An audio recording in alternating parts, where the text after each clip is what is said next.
All right, you guys ready? Born ready. Awesome. Hey, folks, if you enjoyed the last time we did this, go ahead and get yourself a cup of something and get in for another great roundtable discussion of the French army during World War I. I really hope you guys enjoy this episode. So, so once again, we are with some of the best Great War historians in the field today. With us this evening, we have Alex Lyons, the man who spends his free time telling us the story of his Poilu great-grandfather on Twitter. I'm not calling it by its other name. Steve Marsdin, a student and researcher of the 1914 Battle of the Frontiers and its effects. Jim Smithson, author of A Taste of Success, the First Battle of the Scarpe, the opening phase of the Battle of Arras, 9 through 14, April 1917, as well as 2 guidebooks on the Arras battlefields. And Jim Taub, associate curator of the Museum of the American Revolution, but very much passionate about the French army in World War I. Again, these episodes are the brainchild of Alex Lyons, who was on the podcast way back in the day to discuss the experiences of his great-grandfather, again, who was a French participant in the war. So we have an awesome group here, as always, one full of enthusiasm for the subject matter. And you have to forgive me for anything that happens technically. It's my fault. I already started with a bad Zoom link, so but everything else is working out well. So to start us off, guys, the focus of this talk today is going to be 1915. And if I can oversimplify things, I'm going to say, did you know that World War I was from 1914 to 1918? And it was fought in 1914, 1916, 1917, and 1918.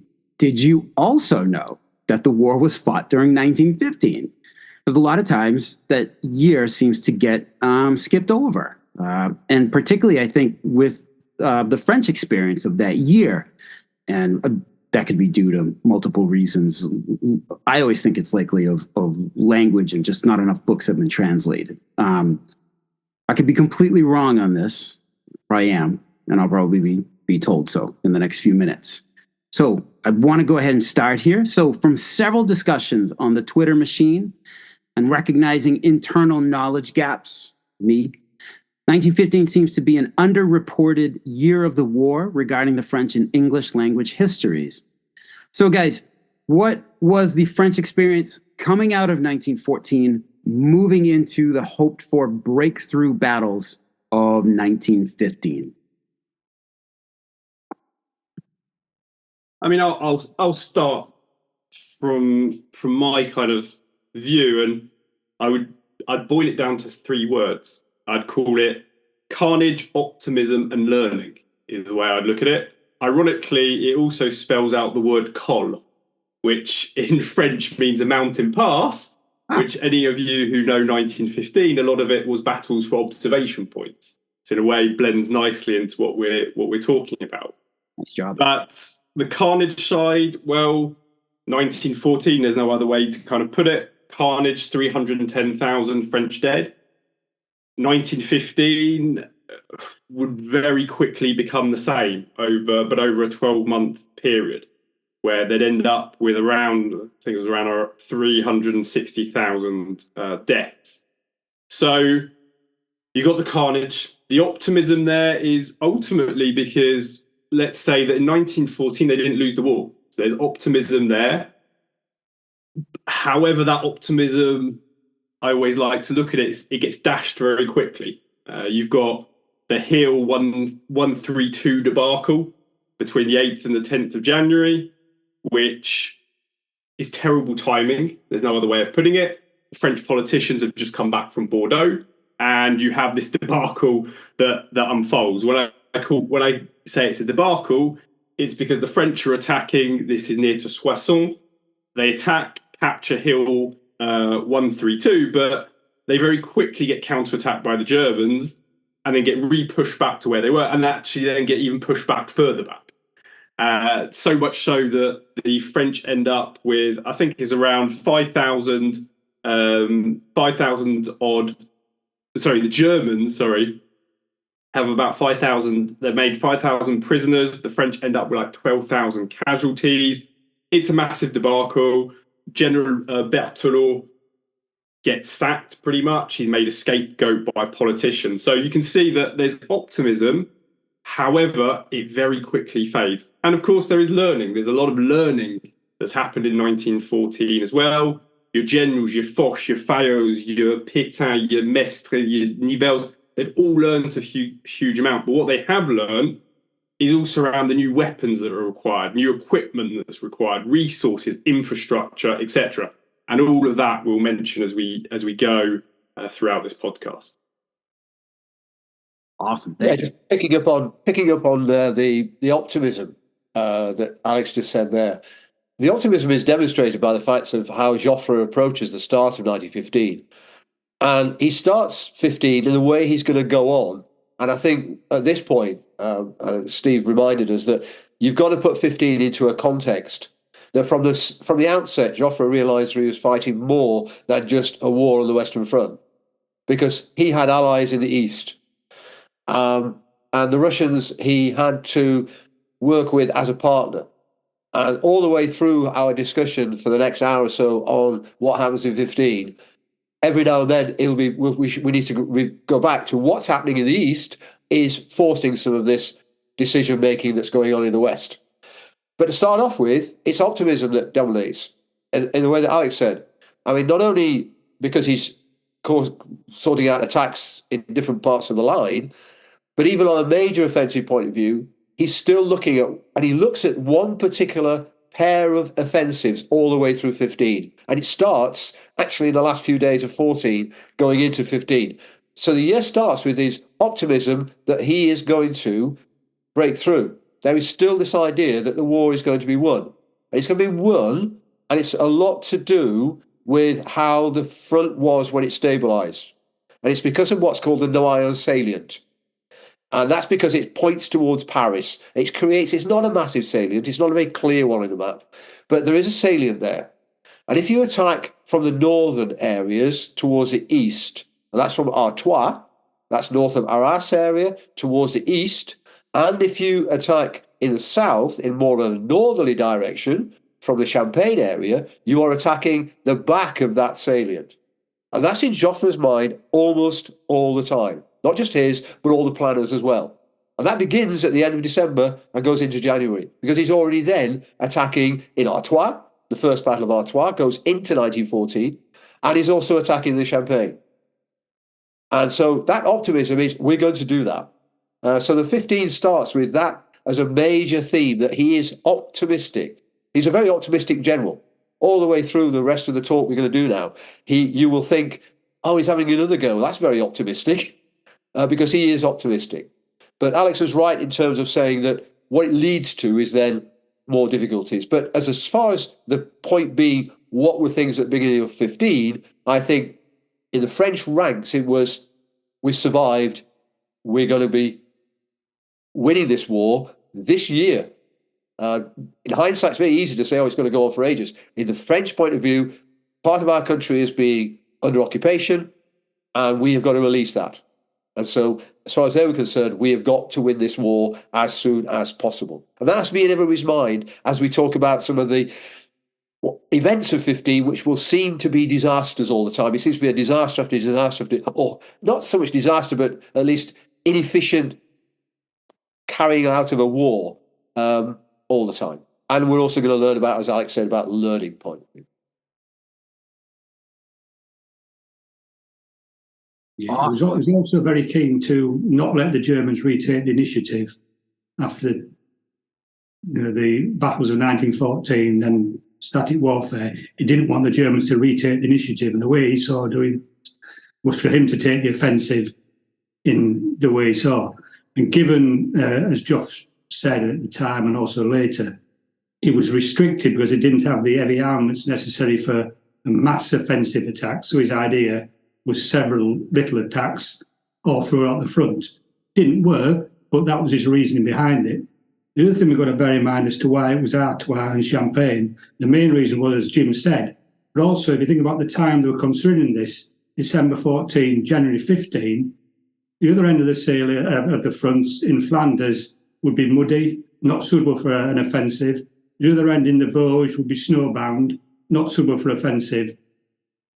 Artois and Champagne were the ideal grounds. Also, Champagne particularly best suited the French available artillery, namely the 75. The gently rolling hills, flat plateaus, were ideal for the 75, more so than the hillier terrain of the Vosges.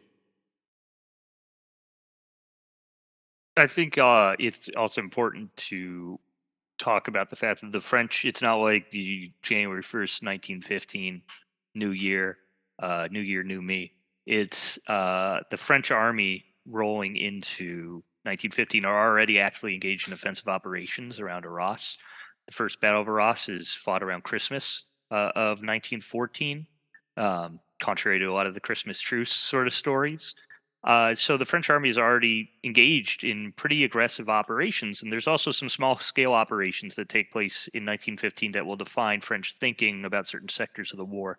A really great example, we like to associate the area of the Caverne du Dragon, which now is a great visitor center for the Aisne region and the Chemin des Dames. There's a massive German assault that takes place there January 25th of 1915, and the 18th Infantry Regiment, one of the famed regiments of the French armies, pretty heavily overrun. And while that's a small scale operation in the grand scale of the Western Front, that's something that's also going to shape French opinion of where to assault, what factors take place, and a lot of the highlights, a lot of the hot sectors that the French are going to focus on again this year were ones that had been bitterly contested in 1914. So that Caverne du Dragon, that area around the Ferme de la Croûte for a small scale is a really perfect example of that. They're also going to be looking globally. This is a global war, and I think we'll be talking about this generally, but just like there's battles being fought in the trenches on the Western Front, they're going into 1915 fighting, if not arguing, with their various allies, particularly the British Empire, but also more minor allies in the East, trying to win the fight to bring in allies such as Romania into the war, trying to win over the British towards the French goals of the war, and which is something I think we'll be talking about a bit later. So it's not only looking at combat, it is looking at the idea of the political and diplomatic fight. In the United States, they are massively spending money trying to win over the American public towards the war, and you'll start to see the first major trickling of American volunteers who had not started the war in 1914 in France, coming over and forming units like the American Ambulance Service. So all of these things are going to be developing for the French as they go into their bloodiest year of the First World War. So maybe we should take just a quick moment just to talk about the whole global situation at the beginning of 1915. In particular, like maybe focusing on that Eastern Front, because like you guys alluded to, that Russia's the Eastern Front, 1915 is dominated by the Eastern Front and battles on it. So at the opening of 1915, you've got Russia. They suffered this catastrophic defeat at Tannenberg. Catastrophic, but it's Russia, so they're willing to they're capable of absorbing it. They're down, but definitely not out. And so you've got that going on. Russia's a bit on the back foot there. But then you've got what's the overall situation with everything? I think the first part of the year in the East is a stabilization type of war. The Germans have not moved sufficient forces eastwards to actually consider any major offensive to begin with in the first 2 or 3 months. But they are planning to do that, and they have plans to do that. There's a number of factors that start to enter during the first part of 15, which affect the Western Front quite considerably. Firstly is the German movement of at least 3 corps to the east in order to carry out a central offensive of the Germans themselves. The second part of it is the attitude of Italy and the fact that Italy are closing in on actually taking on the war. And then you've got the fighting between the Russians and the Austro-Hungarians in the Carpathians. That is a vicious battle going on there. It's taking up a lot of the manpower that the Russians have, as well as the Austro-Hungarians. It's in the winter. It's a winter battle. They keep fighting in winter in that area. They do it again in 15-16. And it's just for control of that particular Galicia area. So there's all sorts of big things sort of in the offing in the east. But what it's heading towards is May, when the Germans are going to launch their major offensive in the central or southern central part of their front, led by Mackensen. It's meant to just push the Russians back to create some space in the southern parts of south of Poland. It breaks through the Russians because the Russians have not recovered from the year before fully. It absolutely smashes the front. The Germans, in the way they can do this, follow that up very quickly. And so the middle of 15 becomes an absolute rout on the Russian front, which releases the Austro-Hungarians. They're less worried because of the major retreat. It becomes a major retreat. Basically, the Russians go back something like around 300 kilometers. They go back 250 miles, 200 to 250 miles over the year, but they're pushed back by about 100 kilometers in the first month. Now, the pressure that puts on Joffre in the west is twofold. Firstly, the Russians are saying, where are the French? What are the French doing? All the way through 15, they're saying, what are the French doing? That we are fighting the battle here. We're doing all the work, and the French are doing nothing. So Joffre's continually saying, whatever offensive he's done, he's contacting the Russians and saying, I've just attacked here. I've just done this. There are not many German units going east. There are, but he's trying to keep that down as much as he can. That's the first of the pressures. The second pressure is political, because Joffre becomes more and more during the year under political pressure from his own government. And that comes a great deal from them looking at what's happening in the east. They say, well, the Germans are breaking through and advancing 200 kilometers. We could free France if you could do the same thing. So there's those false comparisons are being made. So that's the pressure on him all the time. And so when you hear of all the battles from Second Artois in May, in fact, for the March battles, and then Second Artois in May, all the way through the year, all the time, he's got this behind him. And that's what the East is doing. And then on top of that, before Mackensen goes and attacks in the East, and this is the pressures on the World War point of view, Mackensen's part of the German forces that are attacking Serbia. And somebody talked about other nations and so on. I think, Jim, you talked about other nations like Romania and so on. Well, Bulgaria at this point was still teetering, what do we do? Do we do anything? When Mackensen invaded in Serbia and pushed the Serbians back so far, the Bulgarians came in and said, well, we'll have a bit of this. And so, because that's obviously they're bordering the northern parts of Serbia as well. So it's all a matter of what can we get out of this? And Bulgaria said, we could get a lot out of this. We could get half the Balkans out of this. So they join in. So Joffre, all of a sudden, the French are now looking and saying, we've lost Bulgaria now. They've gone to the Central Powers. And the Bulgarians brought in a sizable army as well, despite... the Serbians begin to struggle. And so then the pressure on Joffre from other fronts then, because he's got the British starting to say, oh yeah, we'll join in with offensives in March. That's French. Field Marshal French, not the French. And then the Dardanelles appear out of nowhere. So suddenly the British focus changes. So Joffre's having to fight the British focus changing from there. They're going elsewhere there. So that's the problem. And then all of a sudden he's got the southern part of the Balkans. And so Salonika becomes a question. Do we send forces to Salonika? And he fights the whole year to stop French forces going to Salonika. And he manages to hold that until the latter part of the year. So these are the pressures that are outside pressures that are on him. And then, yes, they've managed during 15 to get Italy on their side and not into the Central Powers, because a lot of people don't realise that Italy could have gone both ways. And they go with the Entente, and it causes Austria-Hungary some more problems, and Germany a little bit, but not massively. He's having to balance all of these, and that has to be looked at by anybody who's studying the Western Front in 1915. Awesome. So that's something that we need to keep in mind as we like you guys said, like as we keep going here. So, as 1915 opens once more, how did the French army and its leadership plan on expelling the German invader? Was it through grignotage, nibbling at the enemy, or the idea of percée, the breakthrough, the hoped for breakthrough? I mean, I'll start with a light-hearted view of the word grignotage, because ultimately the French were nibbling away, but they also had rats that were nibbling them away as well. It was a serious problem throughout 1915. I've actually got a quote here from a chasseur à les éparges in 1915 who goes, "There's rats, too many of them to count. They are the masters of the position. Covered in my uniform and galoshes, I can still feel them nibbling at me." Ooh. So we can make this kind of a bit light-hearted, but it was a major problem.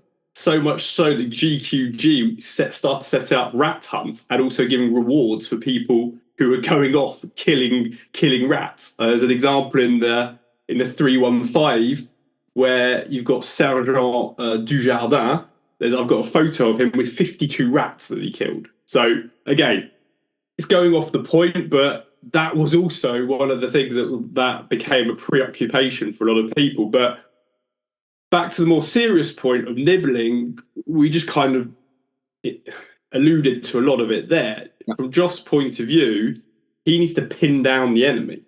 Right. He's trying to pin it down because ultimately he doesn't want, as Jim says, he's trying to stop those forces moving to the east. The more he can pin them down, the less pressure that's putting on Russia. The one thing I would also point out, because people are probably listening to this going, why has he got an obsession with Russia? Well, Joff is obsessed with Russia because he's actually grateful for how quickly they actually mobilized back in 14, because they mobilized quicker than expected, etc.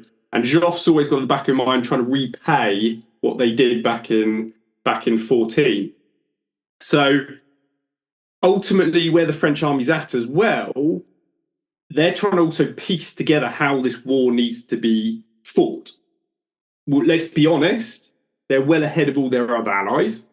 They're mainly because they've just had far more experience. And actually, Goya, I think, sums it up quite well with how he summarizes the French army in early 15. He goes that pre-offensive preparation of terrain was now good.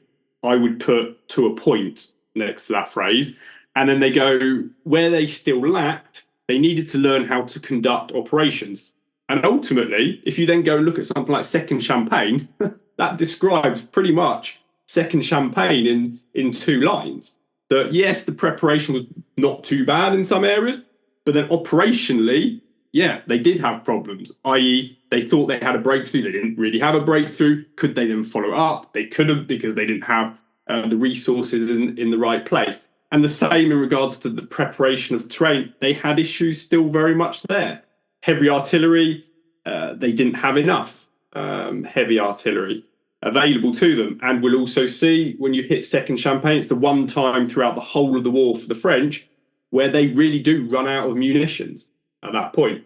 There's a great graph that Steve shared on Twitter recently, which actually literally shows that point, where on the graph it just shows 25th to the 30th of September, the amount of munitions that are left is very, very small. It's a dwindling amount. I think when it comes to the 2 different approaches, what you get in 15 is this beginning of the different schools in exactly the way you get in all sort of different armies. The British Army experienced the same all the way through from 16 to 18.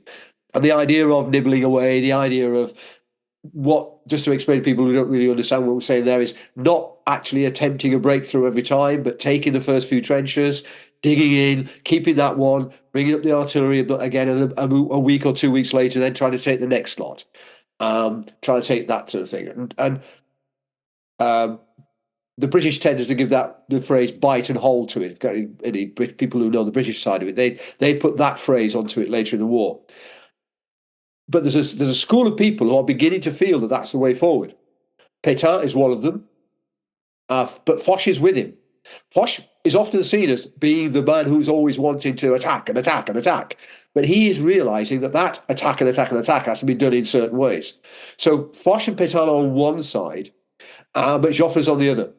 It doesn't really sit on the other side massively, but he does feel that the breakthrough has still got to be done. And he uses that language all the way through the first half of the war. First half of the year, sorry. And that's a problem for him because he raises expectations. Because every time he's got an offensive, second Artois, and then the major back in the first part of the second Artois is going to be a breakthrough. We're going to break through onto Douai Plain. We're going to be heading for Cambrai. The German rail links are going to be broken. We're going to be pushing the Germans back. They're going to have to go back a long way. He's promising all of this to the politicians, which leaves him in problems later on in the year.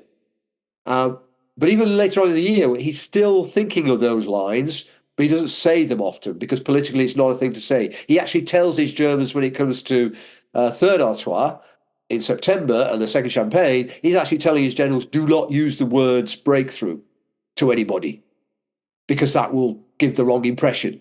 But he's always looking at that. That's the optimism we talked about. He remains optimistic that it's going to be a breakthrough each time. The problem that happens is that Second Artois actually reinforces that view because on May the 9th, they almost take Vimy Ridge and hold it, and they almost break through the German lines. They don't, for all sorts of reasons he then puts forward, lots of it to do with reserves, but also to do with flanks as well. But he sees that as an example. He uses it with the politicians. He says, look at Vimy, look at Second Artois. We almost broke through there with a little bit more artillery, a little bit more forces, a little bit more this, that, and the other. We would have broken through and we would have won. What he forgets in the later offensives is that the Germans have also seen that, and that they are, because that's the other thing we have to think about all the time now through 15. The French are not the only ones learning about this war. The Germans are learning as well. And so that's where Joffre's optimism is misguided when it comes to later on in the year. But that's, I think when we were going to talk about how that happened in the first parts. I think that's coming as question 3, so I'll just leave it at that for now. Other people want to come in. Sure, Steve. I know you had some remarks you wanted to. Yeah, just a caveat to what Goya was saying about the pre-operation preparation being pretty good at the start. They learned that. The caveat I would put on that, with the limitation of the artillery they had available, because the 75, which was the principal cannon, wasn't ideal for the purpose. Even if they did move forward, the 75 had a limited range, so they had to wait for the guns to be moved up before they could advance even further. And it wasn't a weapon to destroy fixed fortifications. You could fire HE, you could fire shrapnel, but it wasn't going to, because of its trajectory, it was very difficult for it to do significant damage to German fortifications at the time. So, yes, they did think they'd fired a lot of shots, and the rate of the barrage was perhaps thought to be adequate, but the actual damage inflicted on the German lines was perhaps less than the French thought. Something will come home that we'll talk about later, such as Aubry, which Alex has all the information on. The French corps commanders thought the damage had been done, similar like British at the Somme, but in reality, as soon as the troops advanced, the machine guns were still there in most cases. Right. All right. So yeah, let's go ahead. Let's move into 3, guys. So how well did the French army perform in the early battles of 1915? And we spoke about this earlier. My second question here was, why such a focus on Artois and Champagne as battlefields? So for that, for the folks listening, if you look at a map of the Western Front at the end of 1914, as Jim Smithson said, it was the great Noyon salient, the big bulge in the line aimed at Paris. And by attacking into Artois and into Champagne, the hope was to pinch that giant salient off. But so, guys, those early battles, how did it go for the French army? I think when the very early battles of the year, which were in Artois and Champagne, that is in the January, March, they didn't go particularly well at all. They were being fought really without sufficient artillery or ammunition at the time, but more than anything, artillery. And it was seen quite quickly, and Joffre saw quite quickly that although he felt he had to do keep those early offensives going, and also then elsewhere as well, because he actually does attack in the Vosges even during winter, even though it's very wintry down there, and lots of other places as well. His main focus then becomes a spring offensive of some form, and that's where he's wanting the British to join in. That's where you get the complication for any British listeners that you have Neuve-Chapelle in March, which seems to get in the way of what's going on. That was Field Marshal French trying to say we can attack, because he's under pressure to attack with the French. And Joffre wants them to attack fully, but French says he can't until they get reinforcements from the UK. But those reinforcements don't come to France, they go to Gallipoli. He gets second-rate division into France instead of the top-rate regular division that goes to Gallipoli. So French then says, I cannot attack that early, or particularly early. But he does promise to attack along with the French in May. So by May, there's been delay, but then by May, the French are willing to attack. And French, as the British ally, agrees to attack with him, which is where you get the Aubers-Ridge battle for that. They're connected. So for people watching who know the English battles, the Aubers-Ridge battles of 9th of May are connected with 2nd Artois, which is 9th of May beginning. The first day of the 9th of May is, I think, a spectacular day in some areas and a very unspectacular day in others. The French army have learnt a lot. In this battle already, they are using a very primitive type of rolling barrage. It's not working as well as it's going to do, because that needs a lot of artillery skills that develop.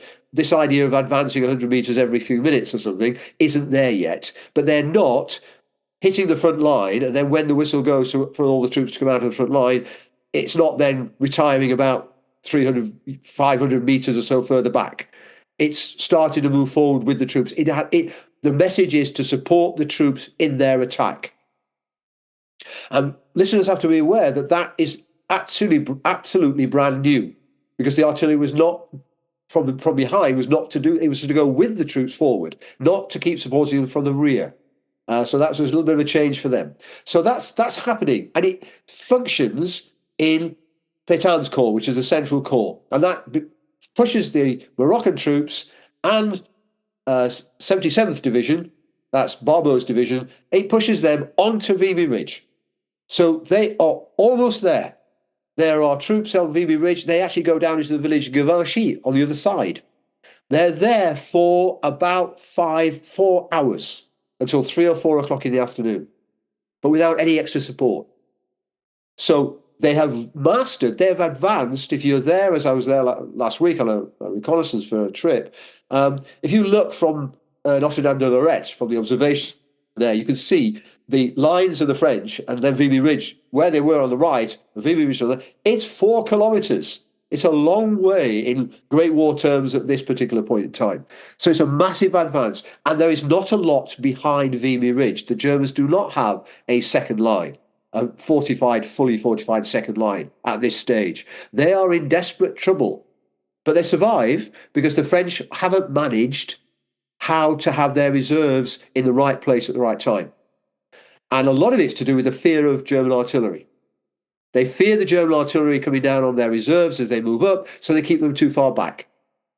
And and a lot of people have talked about the French army reserves being out of Pétain's hands, or it's all to do with Joffre, or to do with the army commander at the time, and Foch even, not having the reserves far enough forward. The Moroccan division reserves themselves are too far back. So even the divisional commander has had his reserves too far back.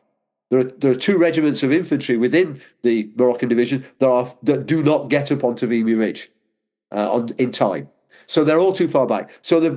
But also the division on the left-hand flank and the right-hand flank of these 2 that have gone up onto Vimy Ridge, they fail.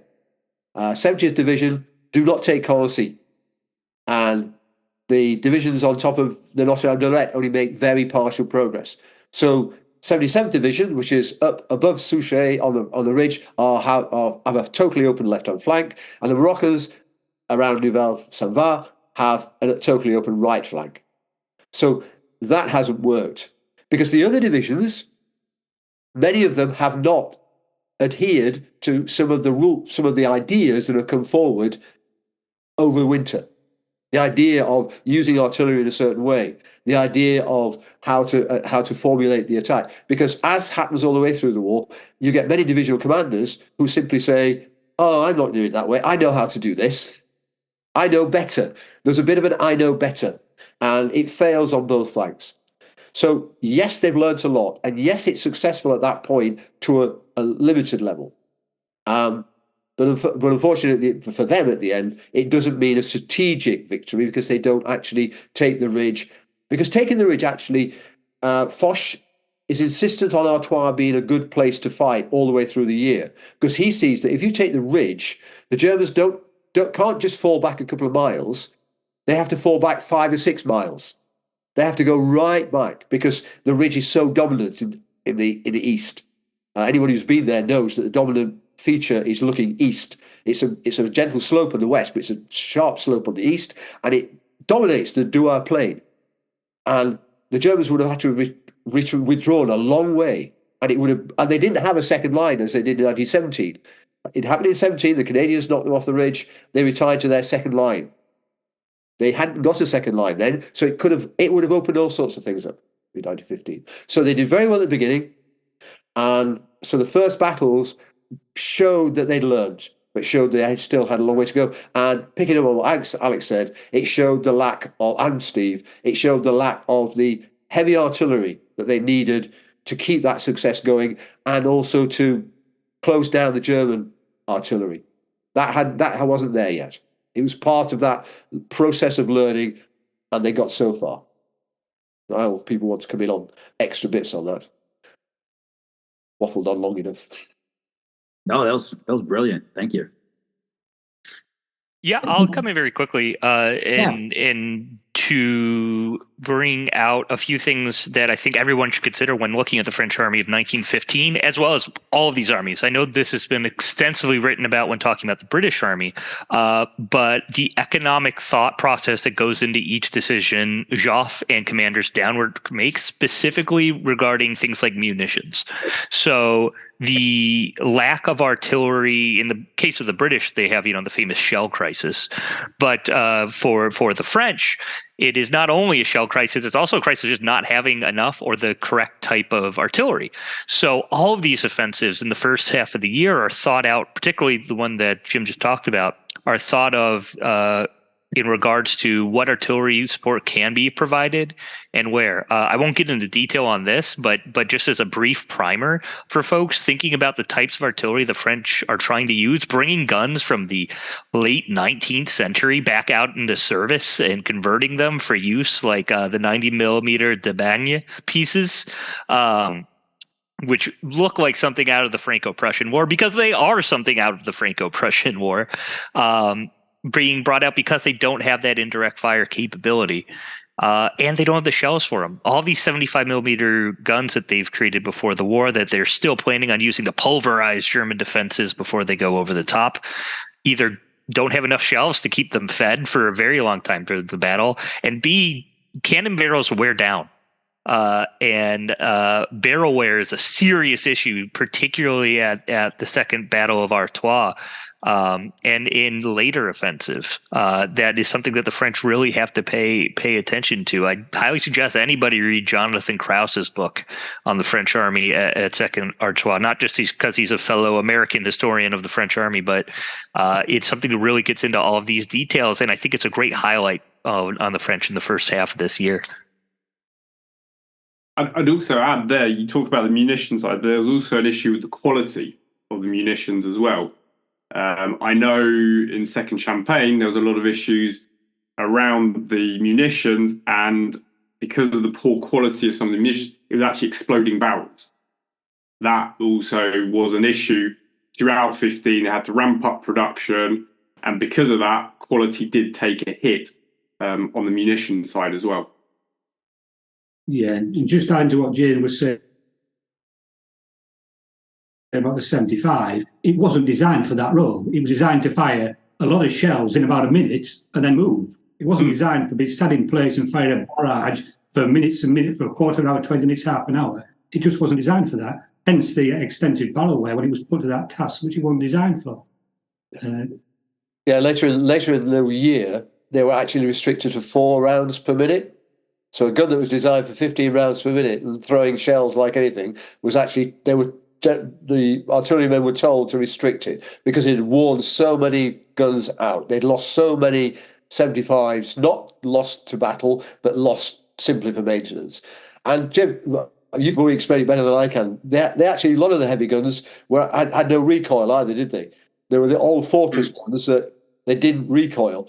And that that's a factor that slowed them down. So they couldn't fire very fast at all because the gun basically would just leap backwards about 20 yards every time it fired. Is that right, Jim? Yeah, I think you definitely see quite a bit of that. The big great thing about the 75 is the first recoilless piece, and everything after that goes off of that technology. So you see an absolute just misunderstanding, which you can sense based on the Franco-Prussian War, that the French do expect this conflict isn't going to last that long.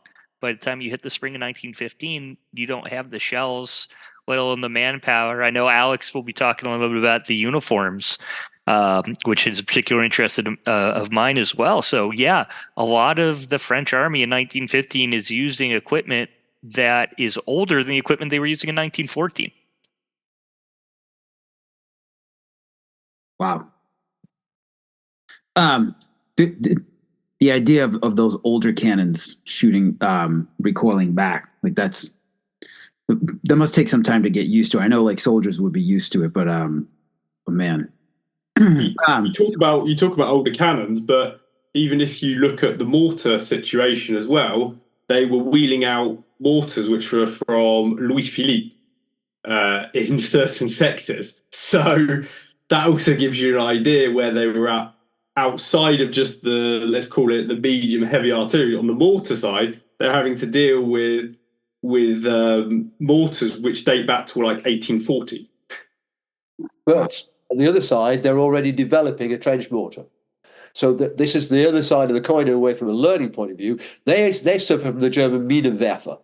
Basically, especially just throwing a Werfer is to throw, so it's basically just like a mortar. They're mortars, they're trench mortars. And they suffer very badly from those, the French, during early parts of 15, because the Germans already got them.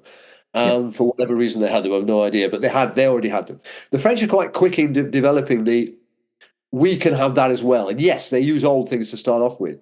But I think it's what we've seen as 15 as this year where the French are actually seeing what do we need to do to win this.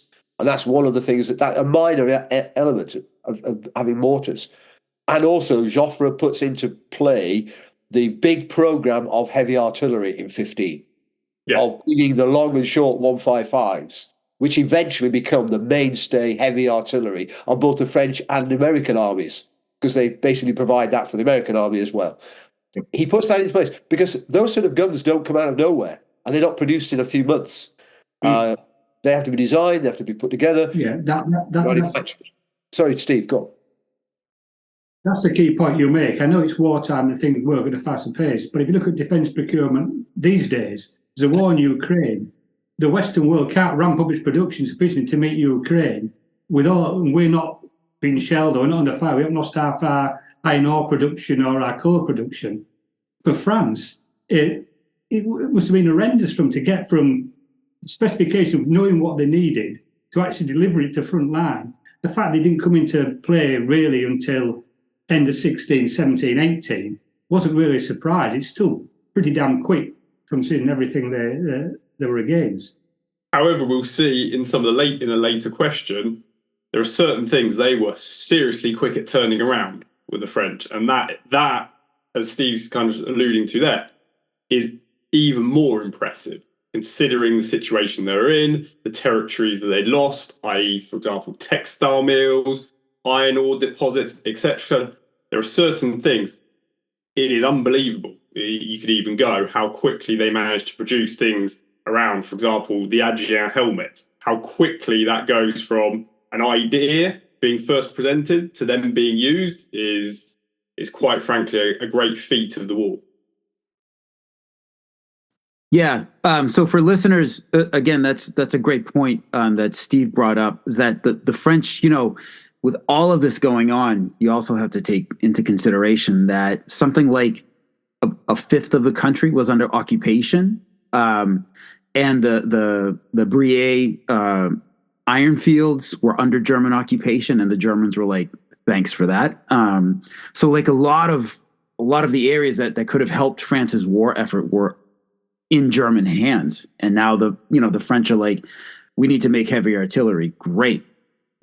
But we just lost our major iron ore producing area, so they had all of those other struggles, and the fact that they were able to hold the line and continue fighting, to me is continually impressive.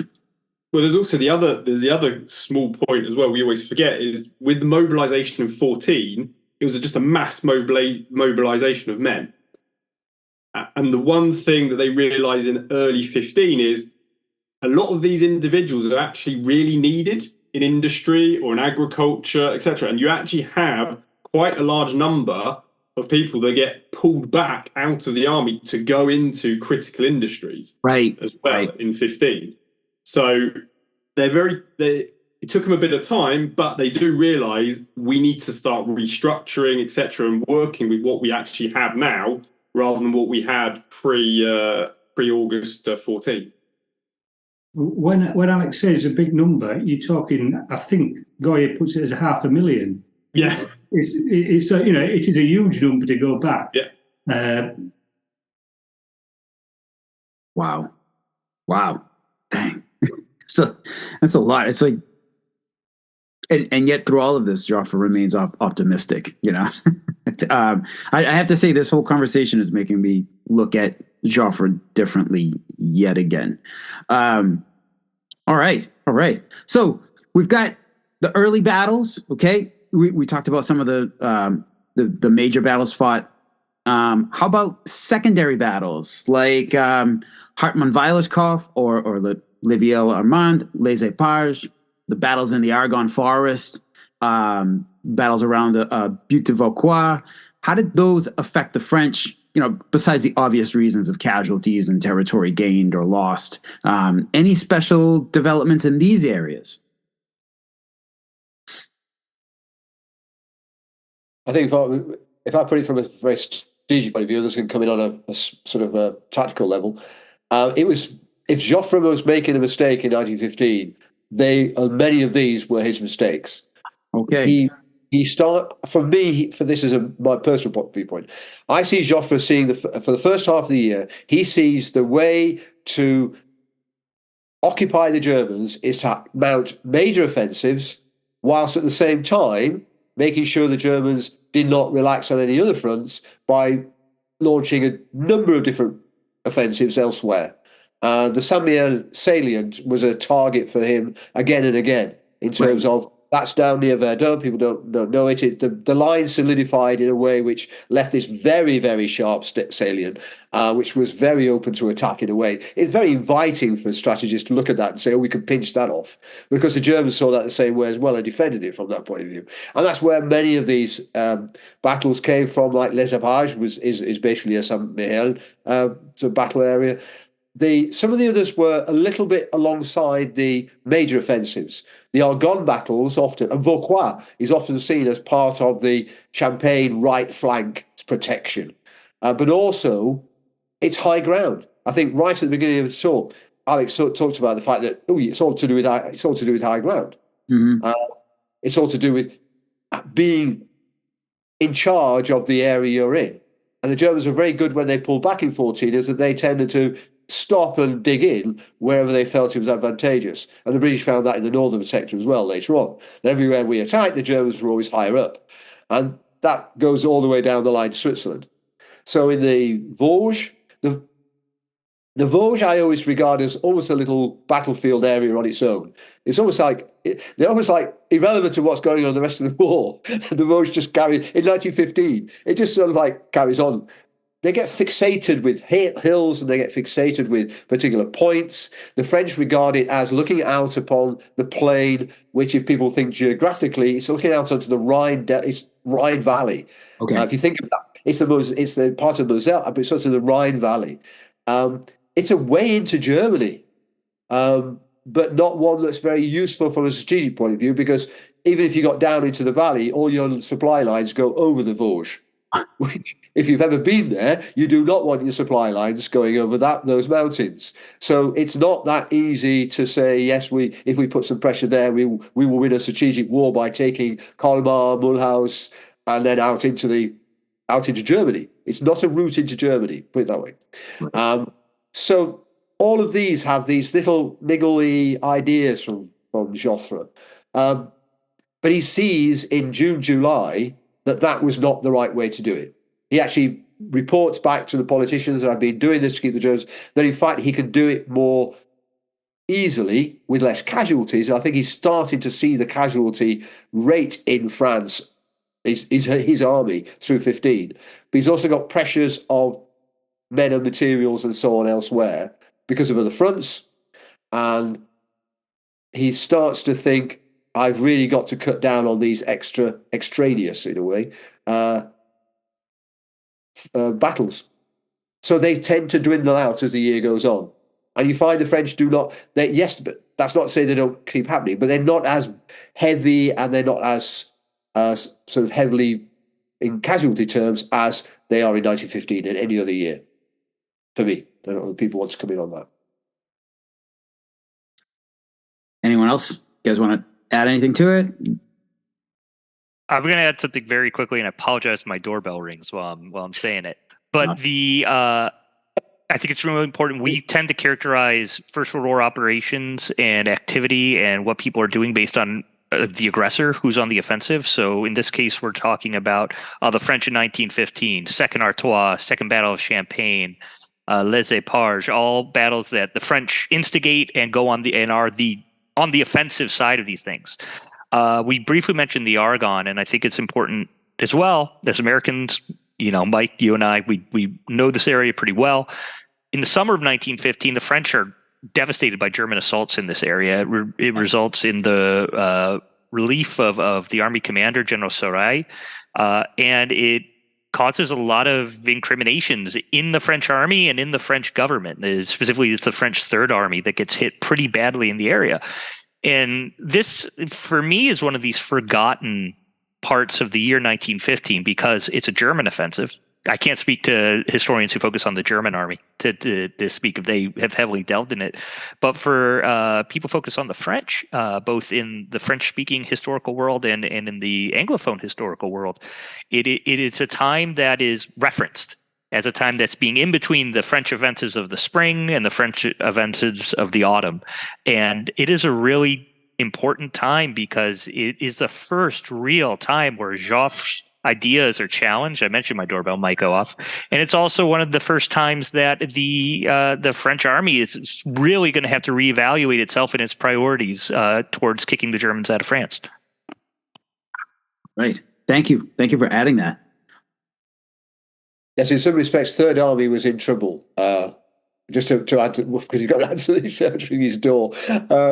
And Joffre used it as an opportunity to get rid of Serre, who he wanted to get rid of. Just to put a little bit political side to that one, sort of higher level side to that one, Serre was seen as a possible replacement for Joffre. He was at that level.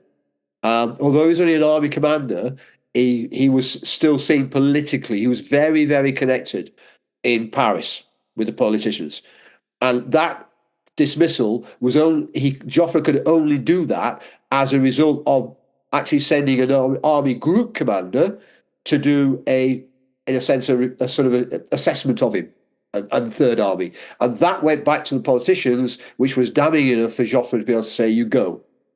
And interesting, after the war, Serre, in his memoirs, actually said that report was lost. It doesn't exist anymore.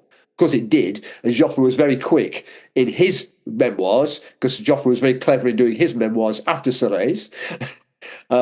in saying they do exist, I've got them, and this is what it says. Ooh. So he basically was destroying Scarpe there, who eventually ends up in Salonika and so on and so forth. And still, there is still a political animal. I just put in a little bit of point there that in all of French army history, and 15 especially, you cannot forget the politics that is behind all of this. Because France is a republic, but not a strong republic. It's a republic that is very, very aware that it could lose its republic nature. There could be a revolt. There could be a coup. At one point, Scarpe is actually accusing, and this is where Scarpe comes in, accuses Joffre and Foch of planning a coup to take over the government. It's at that sort of level. And it's believed because of the nature of whether someone is very Republican, as Scarpe was, or more generally, they're not so adamant to Republican, but as long as they had the right religion, because religion is also a factor here as well. And Right. Leadership is often to do with who you were and who you were politically. So that has to be kept in mind as well. It's less effective in 15 as it is in 17 and 18 especially. Religion really comes into 17. But 15, it's still having that effect in things like Scarpe. But Third Army was, and even afterwards, Third Army did not perform very well at Second Champagne. And it was thought that was because it was still badly led. It had got into a bad sort of state under Scarpe as an army. So look, there's always an unevenness in the French army as well. You have got, as you have in any army, you have your, and I hate to use the word elite, but you have your better functioning units who have better staff officers, they're better led, and you have your weaker ones. It's not to do with the men, it's to do with how they're led and how they're commanded. Right. But that was just adding on to what Jim was talking about there. I think an important point as well to add is, as you say, the politics is a theme, because ultimately you've got to remember in 14, Joffre pretty much had a free reign. Right. Why did he have a free reign? Well, the politicians had run away. They were in Bordeaux. They were no longer in Paris. They only came back to Paris in early January. And if you look across 15, throughout 15, Joffre his power starts to wane. Let's say, as they'd say in French, his star is on the wane. And that is very clearly also a synergy between the politicians coming back, because the politicians then start getting so much more involved in everything that's going on. I'll talk about it later in regards to the Fusilier pour l'exemple, etc. But if the politicians hadn't been around in 15, those numbers could have been huge. But the politicians were there very much reining back Joffre. And ultimately, he ends up, Second Champagne is a real problem for Joffre, because that's really the nail in the coffin. He's just very lucky that Verdun turns up in 16, and it's not exactly a great time to make any changes at that point. So, I mean, let's be honest, when you look at Second Champagne, I think the casualties I looked at recently, just over the period of Second Champagne, so let's call it the 25th of September to, let's call it the 14th of October. That's officially when they kind of said you bookend it, but the reality is by the 2nd of November, of October, it was pretty much over. That's 143,000 casualties. Wow. Huge. Yeah. However, just remember that the British Army sustained 60,000 casualties in one day the following year. I think there's a perspective to French casualties. Yeah, I think you've also got to bear in mind that sadly in 1915, the French still had a lot of men. They just didn't have the guns. So it's the men that were expendable and not the guns, sadly. But yeah, you're right there. On the political side, again, this is for listeners who maybe don't think that politicians and an army tend to be very separate, and that the politicians rely on how they rely on getting information. In the French Republic at this time, you would have people who are actually parliamentarians fighting, but not in the way that they might have done on the British side, where they would leave Parliament, leave the government, and go and fight in the army, and join the army and fight. They would literally be both. They would fight as a reservist in the war, and then return to Parliament So you have people coming back into Parliament who have actually literally been involved in the war. And in April of 15, I'm not quite sure how it's pronounced in French, but it's Abel Ferry in English. Abel Ferry, probably, if you want to say it in French. He was in fairly high up in Second Corps, and he goes back to Paris in April 15 and talks about what he's experienced in the last 2 or 3 months. So the French politicians are getting these people coming in and saying, "Oh, we were thrown at the wire, and there was no artillery, and It will have been a horrendous picture." And they're hearing all sorts of things. People are it's a very political animal.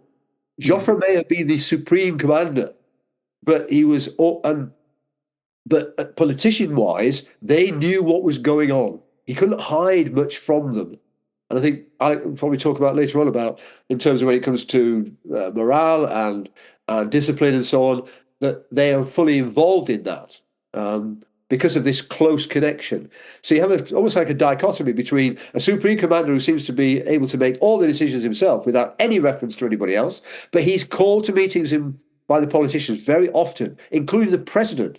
Poincaré will sit in the meetings with Joffre and his army group commanders, Foch, de Ré, and hear what's going on and put their points of view. It's at that sort of that's connection between them. So it's a really important one. It's really important. There'll be no surprise to anybody that Joffre detested politicians. I think all military do, don't they? Right. Yeah. Have we met a military man yet, especially in the Great War, who's a real fan of politicians? I'll pass you an example. Robert Nivelle. He loved politicians. Not in May 1917, he didn't. No, but he did beforehand. Not too sure about that. I don't think he loved them. He just didn't know. I wouldn't go as far as loved them, but he was one of those who was more on the side of liking to had more of an inkling towards the political world than a Joffre who was complete polar opposite. In a podcast in the future, we can have a discussion over that one, Alex. Yeah, I think he was naive politically. He was a massively naive political animal. He couldn't cope. With Nivelle, he thought he was doing the right thing. He thought he was a politician. He was not. Joffre was a far, far better politician. He knew how to handle them. We'll pencil that in for the 1917 episode. Good argument. Just picking up one point that Jim said a little bit further about Serret. Although Joffre got rid of him, Serret was about as socialist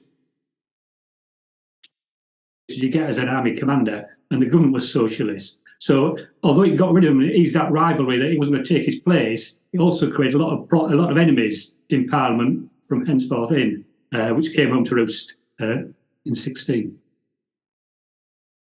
All right. Thank you for that.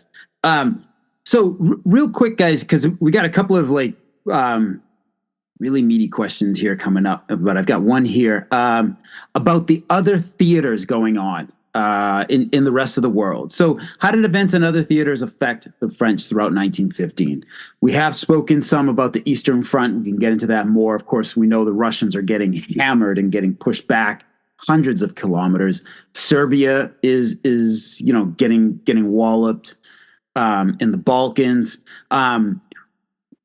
If you guys want to speak more on those theaters and others as well, just real brief, and then we'll get into the following questions. I think we've in a way earlier on when you talked about Russia and the Eastern Front, I think we've covered what was the major influence from any other theatre at this point. Yes, the Dardanelles were an annoyance, I think, to Joffre and the Western Front more than anything else. He lost some troops. It wasn't a massive amount of troops who went out there. He just felt it was a total waste of time, a waste of effort, and so on. He recognised the need eventually, as 15 developed, to help within the Balkans. And so he grudgingly began to say to the politicians, yes, I will release troops to go to Salonika. But notably, that's October. And so he's carried out what he wants to do in 15 before he begins to be affected by it. So Salonika, again, is that. And in terms of other areas, I mean, the French are still... The politicians have still got their eyes on lots of different areas. The Middle East is a very big area for them. But at this point in time, they don't have to get militarily involved because the British are doing it for them. The British are getting themselves involved in Mesopotamia, they're getting themselves involved in Egypt, and the French are basically saying, we'll see how this develops, but it's only the politicians who are really bothered about that. And again, in Africa and various other fronts, there's less of a problem for the French as there is for the British in all of these secondary areas. So it's not in 15, it's only really the Russian front that is heavily on Joffre's mind. Even the Italian front is not in 15 because it's not yet requiring that. They're not demanding resources in 15 as much as they are later on in the war. So in 15, he's really just saying, in the east, he watches the Mackensen offensive in the Gorlitz offensive during May, June, July 15, and he just watches that with horror. Whatever he hears from the east must be with horror. Oh, the Russians being pushed back another 50 kilometers or another 100 kilometers. He must be thinking, what do I do? Whether he would have behaved differently in the second half of the year, I keep saying war instead of year, whether he would have behaved differently had Russia not been in so much trouble is just speculation. He still had his offensives in mind. He still had the two offensives on Artois and Champagne in mind. I think they would still have gone ahead. I don't think he saw it as a reason to do that was because he had to relieve the Russians, keep the Germans on the Western Front. But I think he also thought, I still want to win this war. I think 15 is a minor effect, I think. I know other people have a different opinion on that, but I think so. Jim? I do. I don't know if you want more discussion or debate, but I think looking further outside, just to go off a little bit what Jim said, I think for looking further outside of Joffre, you'll see a lot of French interest in what the British are doing, and a lot of hesitation and a lot of fear of what the British are starting to engage in on their wars with their kind of campaigns outside of Europe.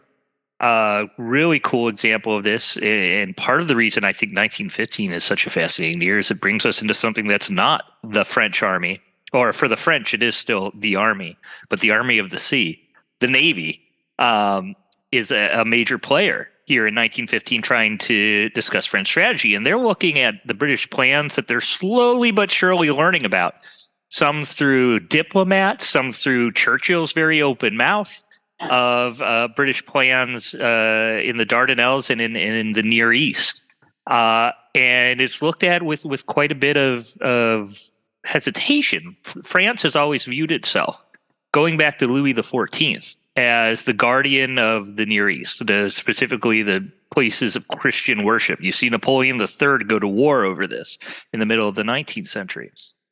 So with the British beginning to say they're going to be chopping away at parts of the Ottoman Empire, potentially taking the Ottoman Empire out of the war with one direct assault towards Constantinople, modern Istanbul, there is a lot of fear that France will be relegated out of the great powers of the Orient, of the Near East, the modern day Israel, Lebanon, Syria, and the Adriatic, and Turkey.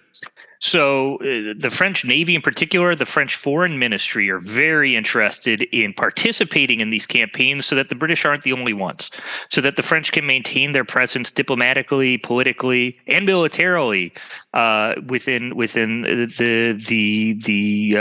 Eastern Mediterranean. So you'll see some great debate between French and British naval commanders. You'll see the weight of the French naval power in the Mediterranean being brought to bear just to balance out the fact that that's exactly what the British are doing, as well as large French contingents being sent to fight, first at the Dardanelles, later transferred to Salonika after that campaign. And just to give you an idea of the size, I know not quite large, but as we've all probably said on here and said to many people when we're talking about the Dardanelles, there are more French soldiers and soldiers of the French Empire at Gallipoli than there are Australians. So there is quite an interesting mixture of troops, both from the metropole as well as from France's overseas territories. So I'll push back then saying there was no interest and say that there was great interest outside of the French Metropolitan Army. So within the French diplomatic corps, within the French Navy, within the French Foreign Ministry, maintaining that status quo with the expectation that the old weak man of Europe is going to come tumbling down when the British assault it doesn't fully play out. And you'll see the French idea of this playing through even through to the end of the war. 1915 is the big year for it. But even with the fall of Jerusalem and the British pressure going up through Palestine and into modern-day Syria, there are very, very small but present French contingents there just to remind the British that the French also have an interest in this area. You'll see photos of French soldiers in the liberation of Jerusalem. You'll see French soldiers in the wars. They're going to end up fighting there in the early 1920s to maintain the status quo imposed on Turkey and French interest in the area. So I think something to look out about, and it draws outside of our topic of the French army of the war, but for France, generally as a society, pretty important. No, that's fantastic. Thank you. Thank you for bringing that up. That adds another level of complexity to the whole picture. So that's excellent. Jim, I'm gonna start this next question off with you. So Alex, we're just going to hold off here because I know you've got a lot to add. So our next question, man, is how did the French demonstrate that they were adapting as rapidly as they possibly could? What were some innovations and new technologies that were introduced in 1915? Jim, I just want to go ahead and bring up that Chauchat machine gun because based on a conversation before we started recording, I just have to hear what you have to say about it. Oh man, I have so much to say about the Chauchat. And you've come to the right place. I am a huge fan as a historian and as a historic weapons shooter as well. I'll also admit that of the Chauchat, mainly because of the reputation it gets, and also because of its place in history. The Chauchat is demonstrated by its remembrance by American use during the war. Yep. In most English language histories, because really the only folks from an English-speaking country to use the Chauchat are the American Expeditionary Force in the First World War. The Chauchat gets this reputation that is not totally undeserved of being easily jammed in the trench conditions of the Western Front, being unreliable, being heavy. If you ever see a photo of it, and if any listeners just Google a photo of the Chauchat, you'll see that the bipod on the front is really weird. It's very long for the weapon. So if you're lying in a prone position, you are doing just extensive damage to the back of your neck and your upper back as you try to raise your head up into position to look down the sights. Partly this is because it's designed to only be used with the bipod firing out of a trench was the thought process. So that helps you get over the parapet. I'm going to fight back on a few of those things that the Americans tend to say about the Chauchat, and I'll also say that there are a lot of Americans who like the Chauchat. But it sounds, yeah. If I can, real quick, so the Chauchat gets a bad rap most of the time. Most of the times it's brought up, it's like, oh, it was a crap weapon. But I do remember I believe he was in the 77th Division. One doughboy said, like, maintained properly, like that thing made a hell of a garden hose is what he said. So please, thank you. No, I think that adds on really well because a lot of these guys, take for example the soldiers of the American 28th Division. They're training with whatever they have in the States. They come over, they're thrown Lewis guns, then they're thrown Chauchats, and a few days later they go into action. These guys aren't given the training on how to operate these. They're also trying to throw American ammunition into them, 36 bullets into a weapon designed to fire 8mm Lebel.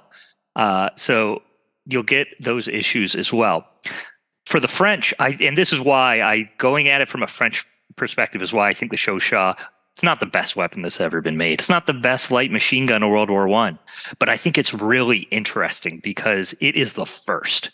And the first is never the best. I can't think of other than maybe Coke and New Coke. Like the first is never the best. But the Chauchat is really interesting because it shows us the ways in which France and many of the powers are adapting to the realizations of warfare.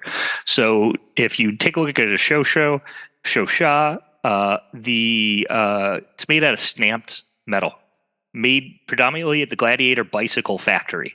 So they're quickly converting bicycles and bicycle machinery into making these machine guns, not actually made out of bikes, which you hear people say quite often, but made in the same factory that bikes had been made in before the war.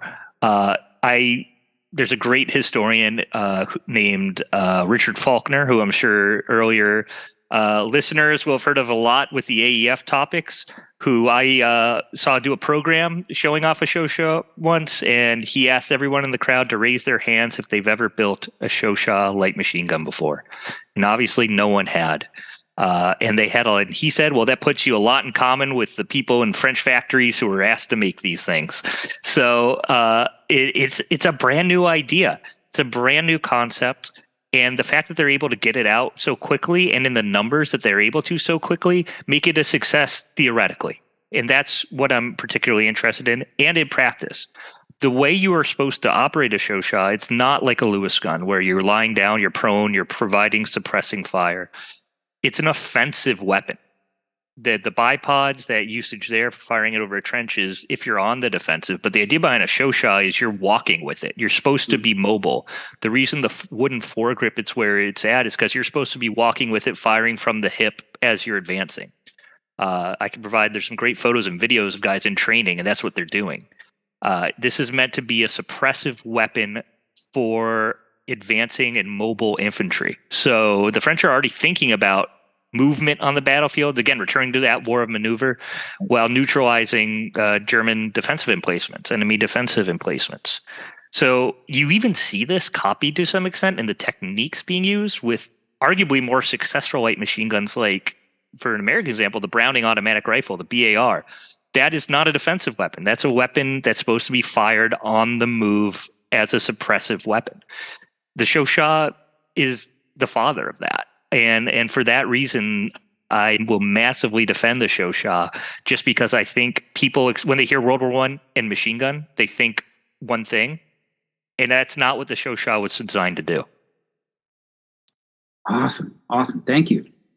I'd love to support that, actually, Jim, from a tactical point of view as well, from a development point of view, because it showed the French actually looking at their infantry tactics during 15, which I think, Steve, you said earlier on, means at the beginning of 16, i.e.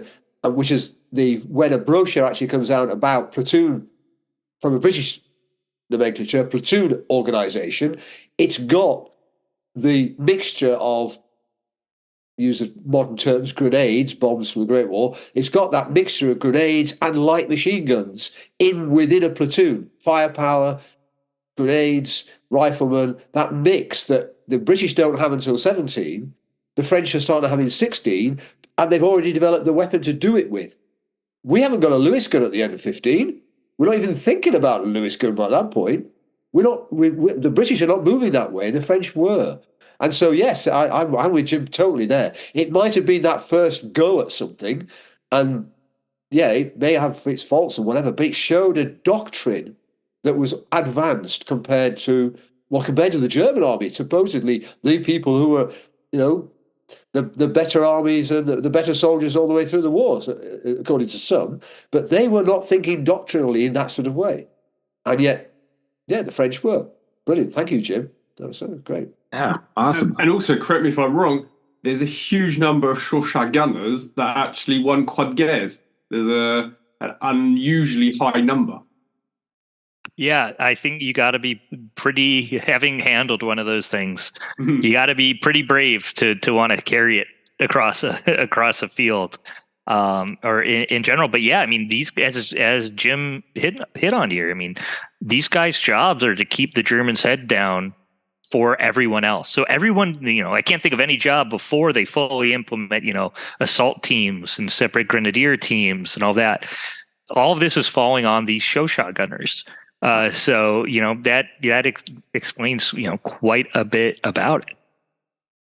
Jim, have you handled it and actually fired the Chauchat? Yeah, I have. Oh man, it's weird. Cool. Yeah, it is weird. It is almost semi-automatic.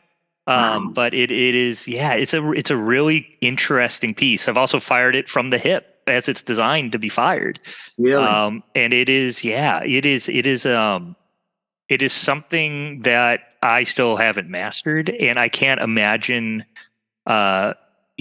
expecting to put it on the lip of a crater and fire it, and finding that you have to, wiggle your body in such a way to be able to actually look down the sights. But it's definitely interesting. And when you actually hold one, you don't need to shoot it. When you actually hold one, you can feel what it's designed to do and what it's designed not to do. Because you naturally, when you pick it up, you naturally want to hold it from the hip. It is not something you want to, shoulder while standing up. Right. And it's also, as soon as you lie down with it, go prone with it, it feels weird. But if you stand with a sling over your shoulder, you instantly are like, oh, I get this. So it's a really, really interesting piece to examine. That's cool. And I'll give a brief shout out to the Musée France 14, the Musée France 1940 in Fimes, because they have a lot that you can go and they'll let you handle them. If you ever want to experience that for anyone traveling over there. Yeah. Yes, that's an awesome place. It's interesting. You read a lot of the times in 17 and 18 about British and Empire troops carrying Lewis guns and firing them from the hip because they feel that's what they need to do what they're trying to do. But it's not a weapon to be fired from the hip, because I don't think I would be big enough to do it. I think I'd just topple over if I was trying to do it. I think that was the 6'3" big brawny men Australians were able to do it, but it's not a weapon. So it didn't lend itself to that type of attack. But people still wanted to do it. You read again and again of people, and it's usually people like the French ones winning medals because they're trying to get their mates out of trouble, so they advance on the enemy with a Lewis gun at their hip. However hard that must have been.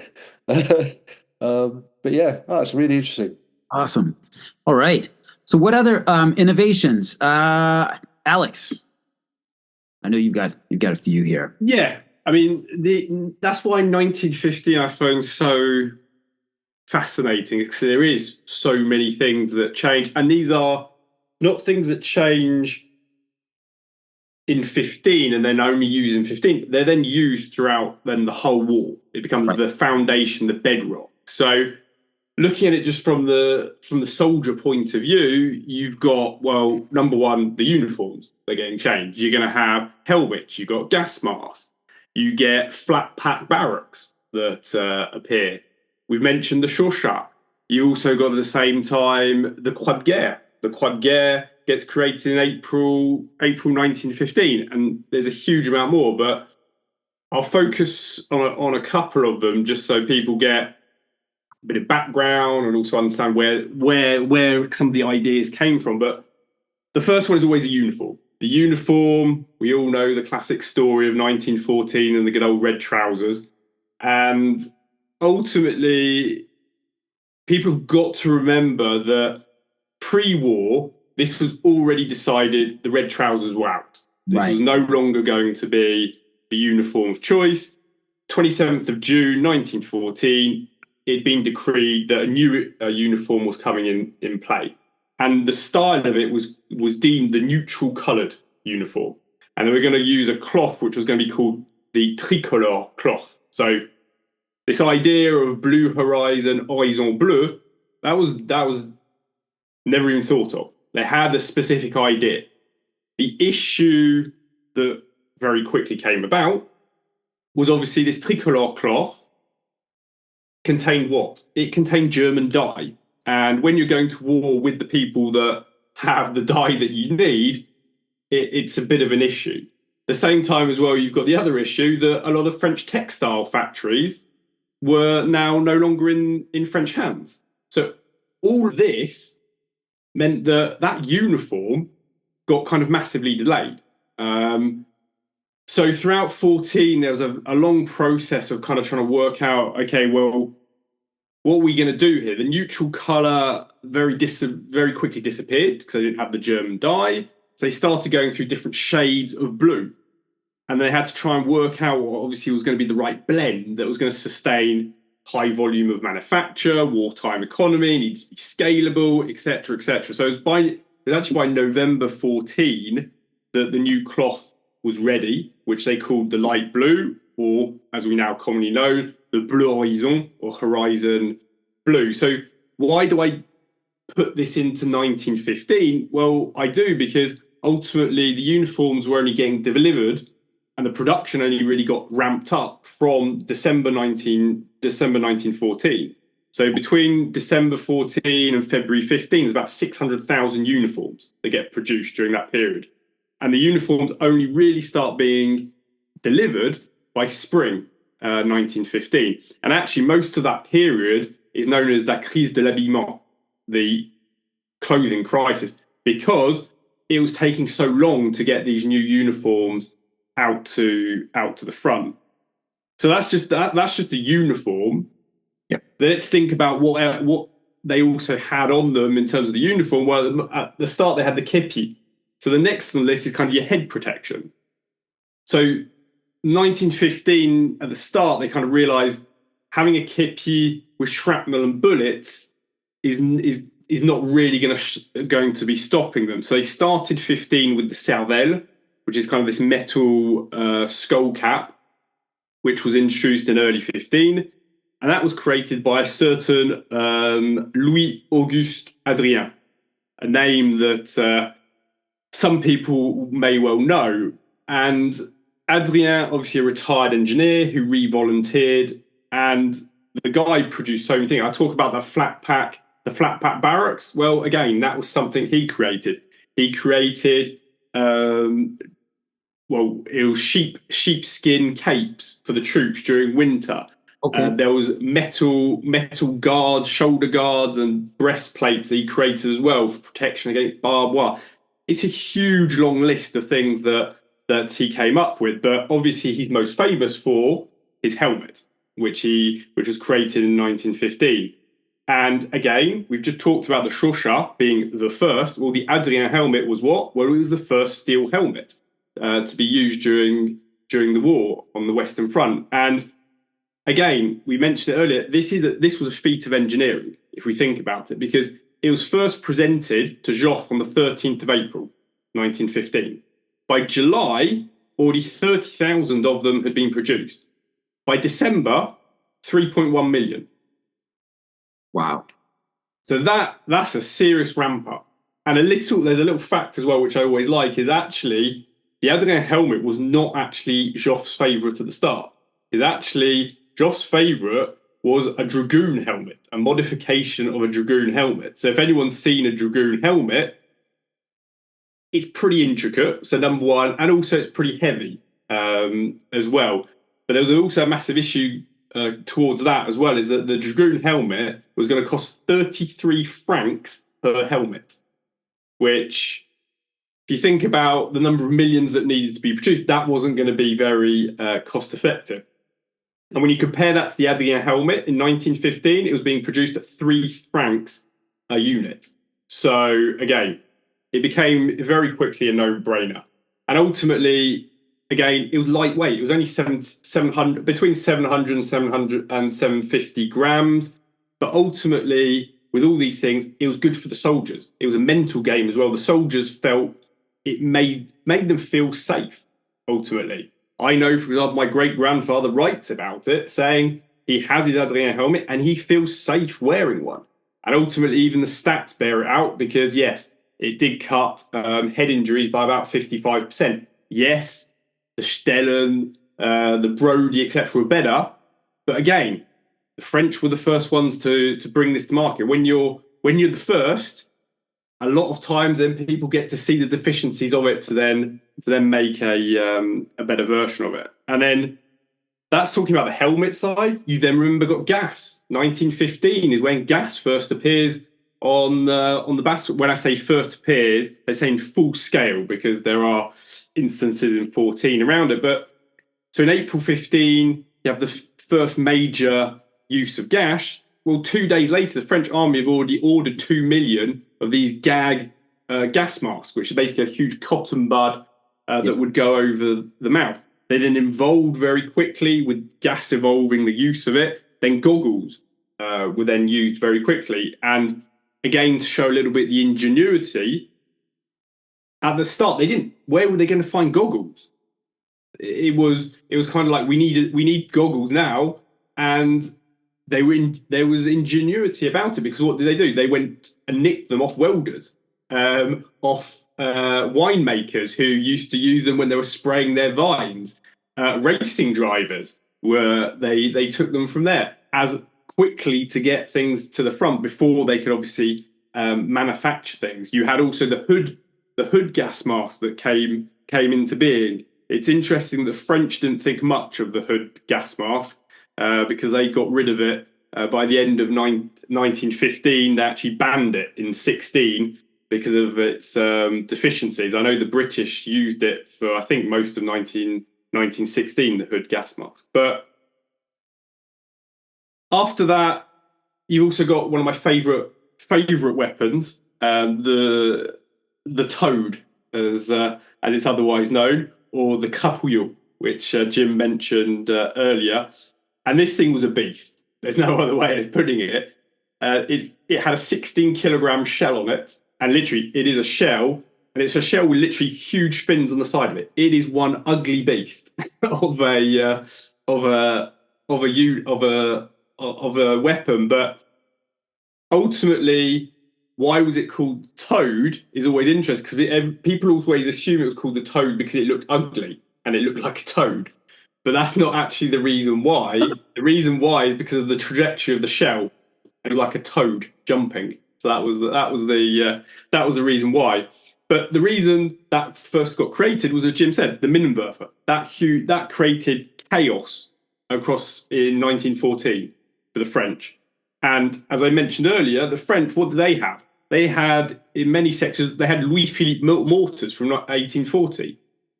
They did their best with it. They used to throw just garbage, trench detritus, and then just throw it over to the Germans. But that was no equivalent to the Minenwerfer. So they very quickly had to get something in place. And it was an engineer, a Colonel Duchesne, that actually first presented it on the 7th of November, 1914. Interestingly, and this is why Fayolle always, in my mind, is that general who's always thinking, because he was actually the one who pushed this to get it in front of Joffre, to give it that little push to go, you need to have a look at this, because I think this could be a really good idea. And again, ingenuity, it got first presented on the 7th of November 14. It was first used in combat when? 18th of January. Wow. So again, look how quickly they managed to bring that in just like a 2-month period, they managed to bring that in. And actually, it was so good, the Germans looked at it and saw it as an equal to the Minenwerfer very quickly.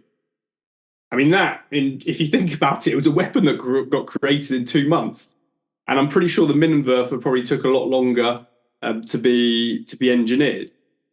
So that's kind of the weaponry side. And then just finally, kind of one side I always look at the operational side as well, but what's also important for the soldier. What's important for the soldier outside of food and drink was the postal service. It was getting letters to the front. That was the lifeblood of any army. And 1915, there was a huge change. There was a root and branch change of how the postal service worked by Alphonse Marty. Hugely important. Why? Well, in 1914, there was about 6,000 letters that were being sent daily. In April 1915, it's up to 4 million. Wow. Guess what? The infrastructure they had in place there was falling apart. It wasn't working. And again, letters not arriving or arriving late had a huge impact on morale for soldiers. So that needed to be fixed. And again, the fix that got put in place in 1915 was basically then used throughout the whole of the war. And because of that fix, they managed to, at the end of December 1915, or it was the 30th of December, there was an impressive 5.2 million letters and postcards that were sent in one day. Wow. And that was the record for the whole war. But they managed to do that, and the majority of them would arrive within 2 to 3 days. Wow, to the frontline trenches.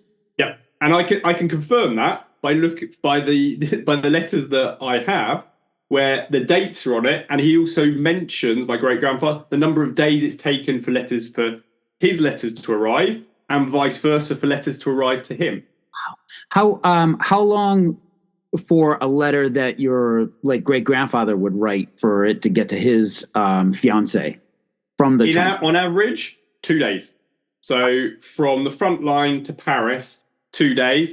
One of the reasons why it became a lot quicker is because, number one, they were allowed to put post on troop trains, on army trains. They could put postal wagons on it. That meant that post could move quicker.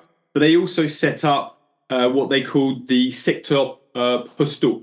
So every area of the Western Front had a postal sector assigned to it. So it meant that mail could be sent very quickly to different areas and then very quickly then distributed. By the end of the war, there's around 219 different sectors across the Western Front. Wow. So, I mean, it's funny. We're sitting here talking about the post, but yeah, it's huge. It's a huge morale boost to the troops, which has its effects on on the front lines. It's massively important. Number one, because post doesn't arrive, troops get grumpy. It's also very important for high command because letters and postcards, it's important for them to scan them to find out what the morale is of their troops as well. The censor, they were going through, and from that, looking at their it was around 2 to 3% of the daily letters that they would view, they could gauge on that day what the morale was of troops. Wow. Amazing. Wow. Thank you for that. Thank you. All right. Jim, Steve, do you guys have, I know you guys had some notes here on our shared doc. Well, Steve, if you come in with the actual tactics part, the infantry part later on, because I'll start with the background at the beginning of the... Yeah. I just want to jump in real quick before you guys hop into tactics and all that. Really quick, backing up to the uniform stage. Yeah, people shouldn't think that it's an overnight change from the early war. The fer anglais, the blue jackets, and the pantalon rouge, the pantalon carence. They try not to use red or yellow as colors in the French army, so no rouge. It's carence, no jonquille. No, Jean is jonquille, or daffodil.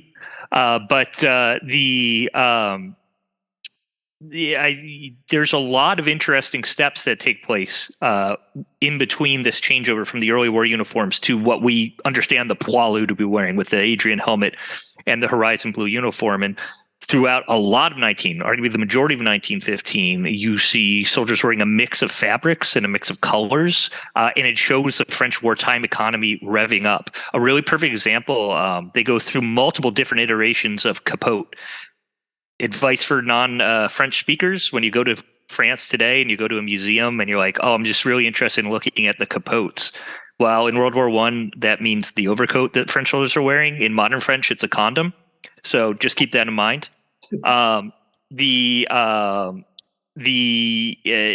Various pockets, you see different reinforcements going into these pockets, which is really interesting because they're expecting them to hold grenades in their coats. The French army during the First World War doesn't issue a full-size blankets when the war begins. They only issue blankets that cover the bottom half of your leg. So the capote doubles as your blanket until later on in the war.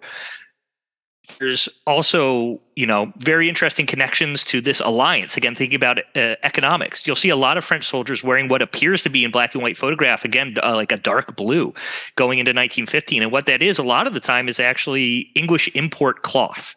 So if you look at photos of Confederate soldiers at the end of the American Civil War, they're wearing this purplish, bluish gray. That's the same stuff. If you look at the current British Guards, when they stand outside Buckingham Palace and they're wearing their like purplish, bluish gray overcoats in the winter, that's the same stuff. So you start to see France going outwards. Lots of American cloth is coming in. Lots of corduroy is being worn. You're seeing new reinforcements because guys are on their knees a lot in the trenches, around the knees, and various designs. Poiret is a very famous fashion designer in France at the time, and he comes up with the idea of these various capotes. So you often see them referred to as Poirets, and there's a type 1 through a type 4. And so there's a lot of intricate details for folks who are interested in fashion history. The French army and fashion is a whole beast that is desperate to have someone really dive into it, because it changes French civilian fashion, and French civilian fashion has an impact on that. Sorry to interrupt. Just wanted to throw that in there. Oh, that's fantastic. Thank you.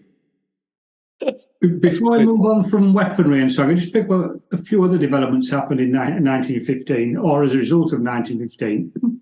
Alex obviously is very, very interested in Auberive and Champagne, and one of the issues there we mentioned early on was the infantry coming across machine gun nests that hadn't been neutralised by the barrage.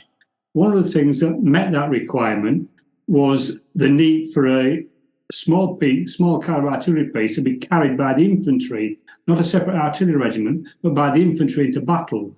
And the 37mm gun, which is the smallest caliber could you use under the Hague Convention that fires an explosive shell, was developed. It didn't come until 1916, but that was a direct result of the infantry's experience in Second Champagne, that they came across these machine gun nests without a method of dealing with them. And that was a direct response to that. Second thing is, second and third point, both relate to December 15. Perhaps one of the most beneficial developments was in December 15, air-to-ground radio was introduced in French Air Force and to the artillery units. And that's the first time they used it. Obviously developed more fully in the years in 16 and throughout the war, but it was first used in 15. One of the great problems that French artillery had in the early years was a lack of indirect fire. They needed to really see the targets, be able to fire at it. That solved the problem. It was a huge advantage going forward for French artillery as it was developed further. And the other point, December 15, it was then that SDN went to Joff, got Joff's backing to develop his heavy assault guns and the French tank corps. So although these things didn't play out until later years, it's all to 15. 15 was such a year of change and innovation. It's just we don't always see the results till further on. Well, let's also not forget in 15, it's the start of camouflage as well. Yeah, carrying on with Steve there, I mean, I was going to bring in the tank one as well. It really is that learning that they were willing to investigate, to analyse, to judge themselves and learn from what had been happening. And it started at the beginning of the year. The second Artois in May is already having an influence from the infamous, I'll do it in English, goal and conditions for a general offensive action. That's note 5779. And that lays out so much of what eventually becomes doctrine throughout all the Allied forces, the beginnings of it, already in April 1915. It's not perfect. It can't be implemented very easily without a lot of training, because it starts to talk about supporting infantry by artillery, moving forward with the artillery, i.e. the barrage moving forward with the artillery. It introduces, therefore, the rolling barrage. It introduces things like, not only, I can't say probably, the trench cleaners, basically. Alex could say it better than I could. But basically, the idea of clearing a trench after you've moved forward. Not leaving people to come out of dugouts afterwards and hit you from behind. Yeah. All of these things were coming in with that particular initiative that had come from GHQ because of all the information coming back from people. They had put that together in pamphlet form. What happens through the rest of the year is that is refined, it's worked upon, and I'll hand over to Steve in a minute to say how that affected the actual tactical organisation that went into 16. So for me, one of the biggest things I've learned over the last few years is to really respect how the French looked at how to manage the war. And one of the real annoyances for me as a Brit is that we made the mistake at the end of 15, or during the end of 15 and into 16, of thinking that we knew better and not looking at the French and saying, what are you doing? And could we do some of that? And it was then too late that we started saying, oh, we should Go and look at what the French are doing, which they did at the end of 16. We could look at that, and it brings the platoon the change in the platoon into the British Army.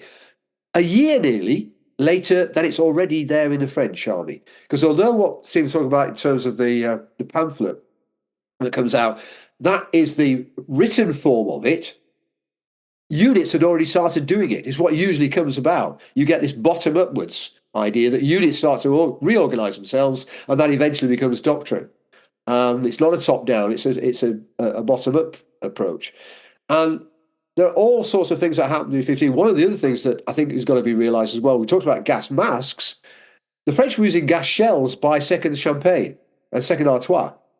They were already trying to do counter barrage, realising that it's very difficult to knock out an enemy battery by heavy explosives because you've got to hit the gun, and you don't hit guns very easily. But if you can stop them firing, you can do that by hitting them with lots of gas. They were already doing that in 15. It took the British until 17 to start doing that. The whole learning thing. I mean, there's been quite a bit written by a number of people on the learning parts of the British Army and how that went out to different parts of the British Army. But I think someone's got to, better than me, has got to look at what went wrong with the Allies working together in creating the learning process to win the war, and what effect that might have had on the longevity of the war. I don't know. Anyway, so Steve, yeah, the infantry thing is really interesting. Just pick up just on your penultimate point there about the gas. I mean, that was born out of necessity. The French 75 couldn't destroy an artillery position if it was encased, but it could fire bang, bang, bang gas shells quite quickly and effectively, and it became the French's main delivery system for gas shells. So what started out as a weapon for an offensive war of movement wasn't really suitable for as a mortar type high trajectory weapon, or it couldn't fire heavy enough shells. But what could it do? It could fire rapidly at a particular target over a short space of time, ideal for delivering gas shells. And that's what it came to do. So that's showing the French thinking outside the box. We've got this superb weapon. It's not ideal for the present scenario. How can we use it? And that's how that developed a gas delivery system. And also remember, the French also had the first gas grenades, because they had tear gas grenades that they used as well. Yeah. But going on to, as Jim says, that was one of the main developments. Start of the year tend to be top down. By the end of the year, it had been reversed, and GQG was formally accepting after-action reports and encouraging after-action reports. It realised that was a way forward, and that was a way to get things on board more quickly if you had a formal system in place.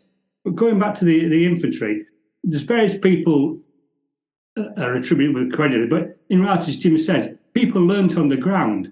What you have to do is that people actually wrote it down and passed it on and so on. And one of the main people credited that is André Lafargue.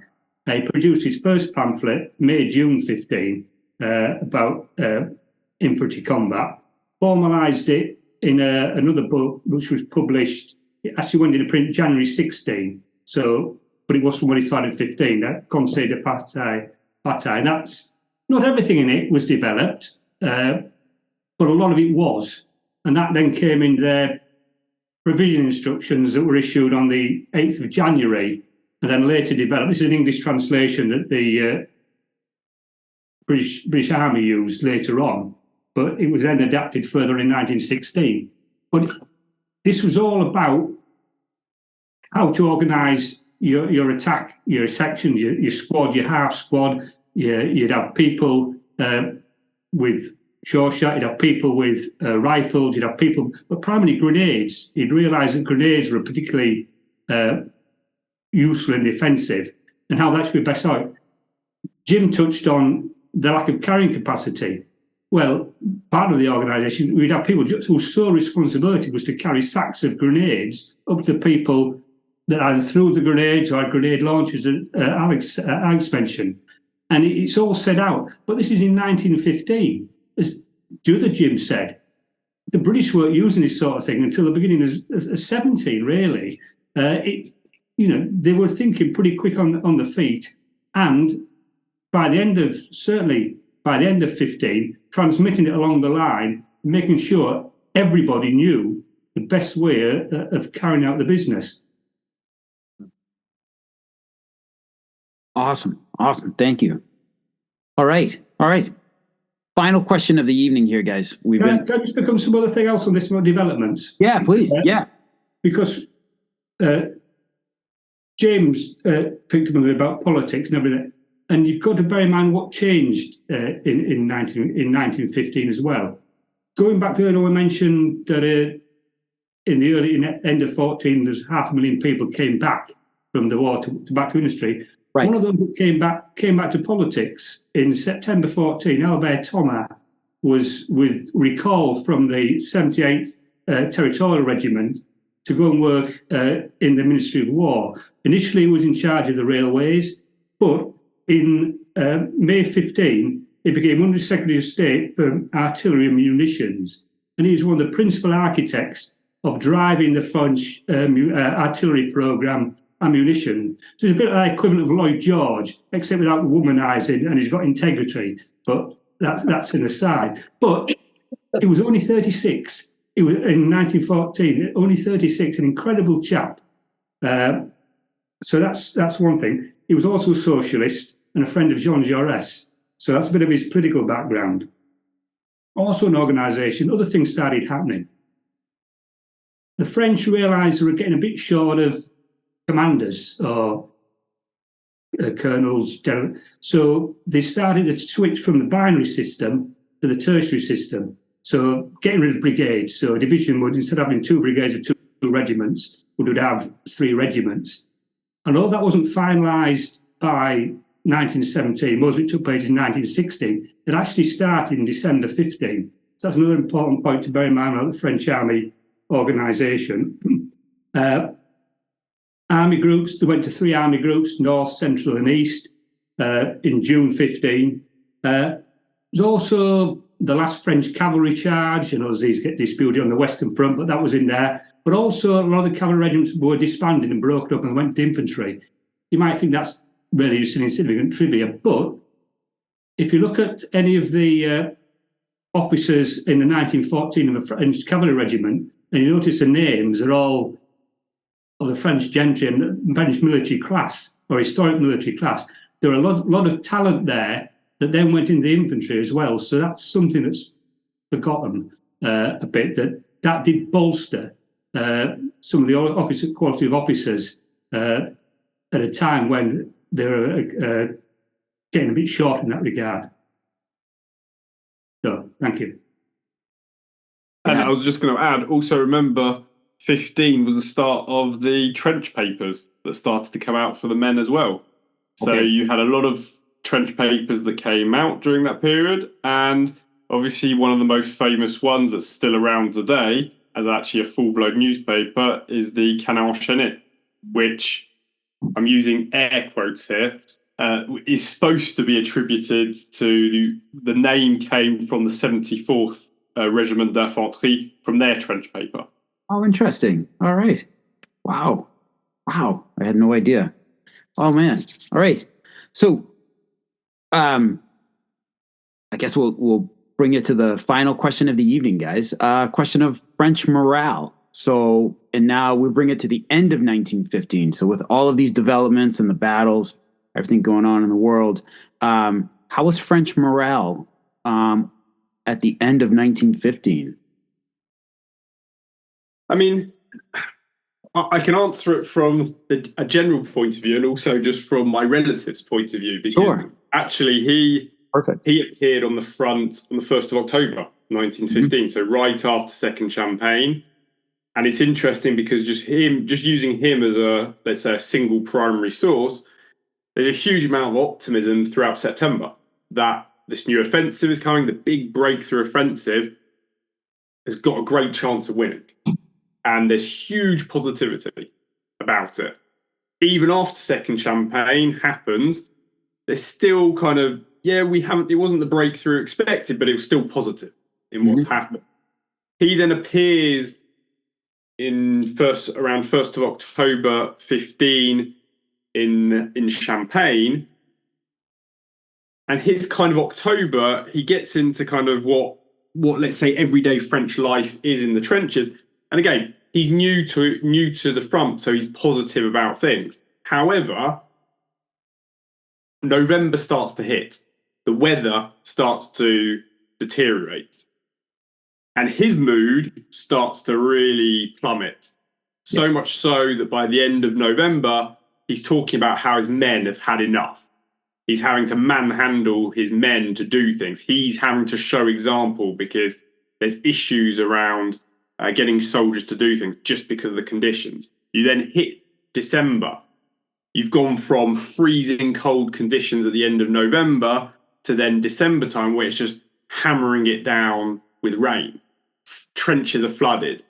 You get huge amounts of fraternization that happens throughout December 1915, again, which is not as widely known. The most famous one is with that people always, let's say, talk about is because it's in Louis Barras's book where he talks about fraternization in early December. But the 315, potentially there's fraternization there, as I've spoken about in previous podcasts. But again, that just shows from him as an individual, he only turns up in October, but by the time he's hitting end of November, December time, he's going, oh, this is not going well. His mood has really drained. And ultimately, I think that's the best way to look. You look at the end of 1915, that's where the kind of the army is at. It's gone through so many of these minor nibbling operations. There's been 2 breakthroughs that haven't broken through. You're sitting here with 340,000 dead at the end of the year. After a year before with another 300,000, you're up to 600,000+ dead in the space of 1.5 years. Not even that. So yeah, the morale's not great. Discipline is also an issue throughout 15. There's multiple cases of discipline issues. We always talk about 17, but in 15, there are areas where soldiers are not wanting to go and be slaughtered. And there's obviously the famous case of the 4 caporal in March 1915. So you can see where they're kind of at. Ultimately, you can also look at the number of fusillés pour l'exemple throughout the year. It's close to 300. That is the most throughout the whole of the war. So that also says something. So for me, end of 15, end of 14, there was optimism. There was some sort of optimism. We haven't lost the war. We can potentially go and win it in 15. End of 15, I think for the soldiers themselves, they're kind of a bit, it's going to another winter. There's a phrase that my great-grandfather often uses, going, looks like we're in for another winter here. And that kind of says everything. High command was probably a bit different because they could see some of the innovations that they were doing. They could see glimmers of hope. And so for me, yeah, I think end of 1915, it wasn't, let's say it wasn't grim, but there wasn't a huge amount to write home about. Wow. Yeah. Oh, that's about what I thought. All right. Any closing thoughts, gentlemen? No worries. We've been talking for exactly 2 hours at this point, so that's quite all right. All right, guys. Well, so for everyone here, thank you so much, guys, for taking time out of your evenings. Steve, Jim S, and Alex, they're over in the UK, so we're looking at 10:20 in the evening for you guys. And Jim Taub, it's getting to be about dinner time for us, I think. So guys, thank you so much for taking time out of your evenings to come on. This has been a great conversation. I look forward to planning for the big one here. We'll have to get Christina back on as well for 1916. So this has been excellent. It's a lot to chew on here. I think listeners will really enjoy this. This is 2 hours. This is a lot. This is great. It's great. So thank you guys. Thank you so much. No worries. Talk to you guys later. Thank you. All right. We'll see you guys soon. All right.